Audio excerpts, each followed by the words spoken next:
I want to speak about a topic that has been bothering my mind for a little bit.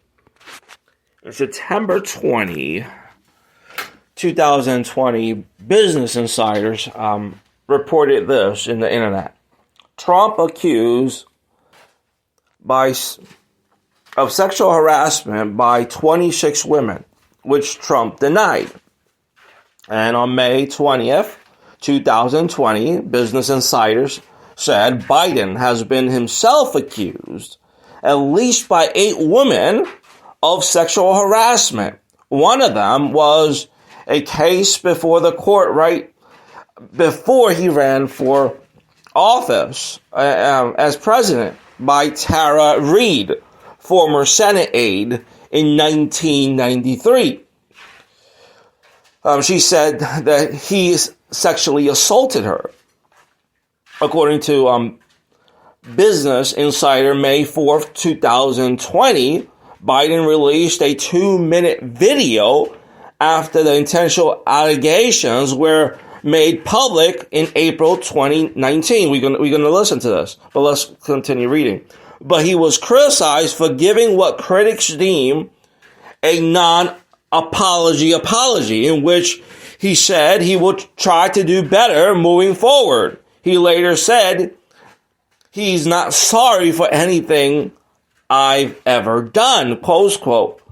So let's listen to that 2-minute clip where it's not an apology for him sexually assaulting women.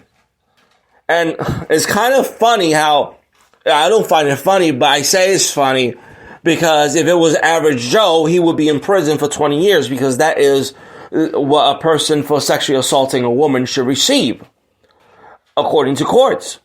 But yet these presidential candidates and presidents, they just let go, you know? They could say anything and without repentance. And let's listen to this clip where he really doesn't even address the issue of sexually assaulting Tara Reid. He just says that he's friendly and touching towards men and women. And he admits that people have felt offended and he crossed the boundaries, but you could tell he's not apologizing for it.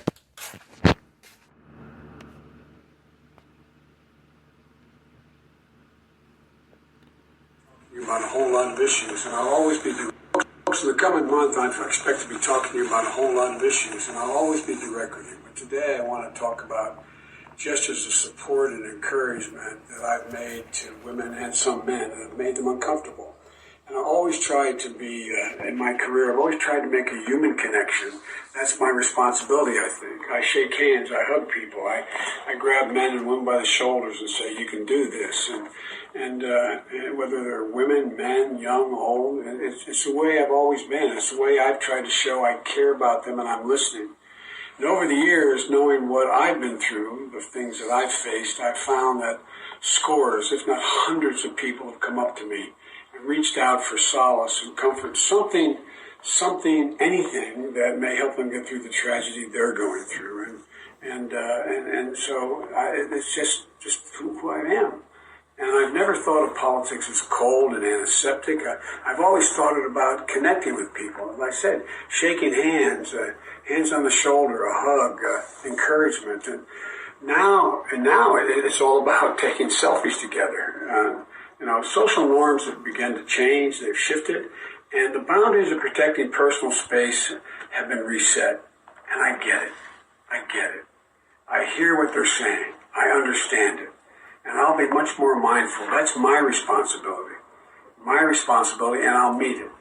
But I'll always believe governing, quite frankly, life for that matter, is about connecting with people. That won't change, but I will be more mindful and respectful of people's personal space. And that's a good thing. I've worked my whole life to empower women. I've worked my whole life to prevent abuse. I've written and so the idea that I can't adjust to the fact that personal space is important, more important than it's ever been, is just not thinkable. I will. I want you to, if you ever get the chance, there's a clip in YouTube where Biden hugs Hillary Clinton, and Hillary Clinton tells him, let go of me, because the hug goes a little extra. And even she's tapping him to let go of her, and he's still holding on. It's crazy. It's crazy how people like that could get in authority. And I'm not just attacking Biden. I'm also with Trump as well. Trump should have never ran for president having those charges against him. But yet I do like Trump as a president because he has done lots of good things for America and for Israel as a nation. But nevertheless, I disagree with those things that he's done. Now, this is not just, it hasn't just been with Biden as well. Bill Clinton also, according to an article in yahoo.com by Arena Jarrett, there's a full list of Bill Clinton's sexual assault allegations by 12 different women. October 31, 2017 at 1:30 a.m. She wrote an article about this. If this would have been an average Joe, the maximum is 20 years in prison just for one sexual assault. But since they are presidents or people of authority, they are unharmed as they pursue their next victim. But yet the president should be able to be taken out of office if he's charged with a crime and he should be arrested. Article 2, Section 4 of the amendments says this: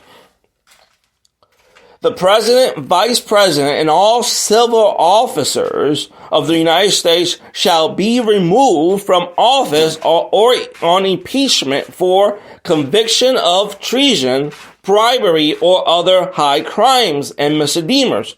Now, the question should be asked, does sexual assault count as a high crime? And I believe it does. But it's not just, like I said, it's not just Biden, it's not just Trump that have done that. It's also Bill Clinton who's done that. And yet we don't see them paying for what they've done. Now, in November 2017, sources within the Democratic Party told an author and former foreign editor of Newsweek, Edward Klein, Klein, that Clinton was being accused of sexual assault by 4 women. It's crazy. It's just crazy.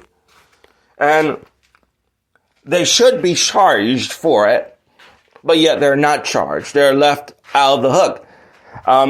That 2-minute video, audio clip that I played, does Biden looks like he's apologizing for what he's done? No, he is like he's saying, I'm not sorry for doing it, but I understand that people need their personal space. And then he tries to back up his that was on 2019. He tries to back himself up by saying, oh, it helped many people, me being that touchy. Yeah, whatever. Helped himself. Now, anyway, that I had that in my mind. And it doesn't matter who does it, whether it's Biden or Trump or any Clinton or anyone. They should be held accountable for that. And they shouldn't be able to hold any office if they're accused of sexual assault. And there should be, this is what I've learned as a pastor, when I was a pastor. Never be alone with a woman in the office if she's not my wife. Always have another witness with me.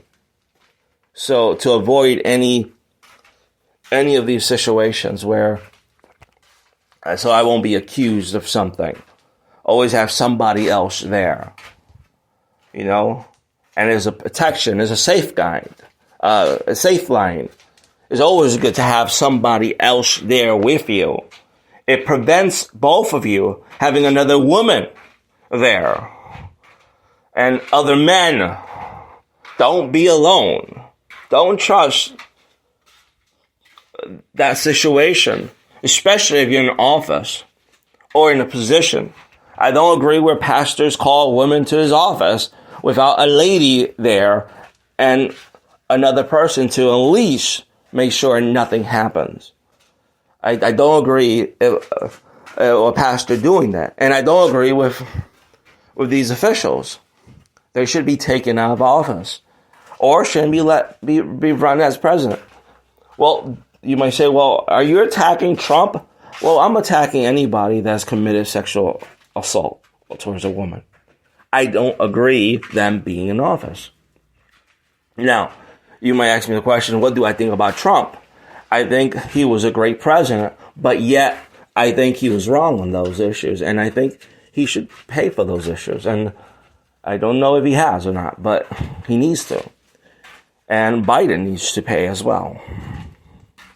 And we're seeing things unfolding in the Biden crime family that's just crazy. And like father, like son, right? The father was a rapist, the son is a whoremonger, hunter. So it goes around anyway. Sometimes a son would do the same thing the father does. But nevertheless, you could break that chain. You don't have to be like your father. You don't have to be like your father. You don't have to be like those around you or those in your family. You don't have to be. In many cases, there have been the chains that have been broken. If my dad's an alcoholic, I'm not going to be an alcoholic. I don't have to be an alcoholic. The same thing as if my dad was a whoremonger. I don't have to be a whoremonger. And that's what we see in the Biden's family. We see it. They're following the examples of their dad. Anyway, let's leave it there. See you in the next program of Mr. Kakoulides Speaks His Mind. Bye.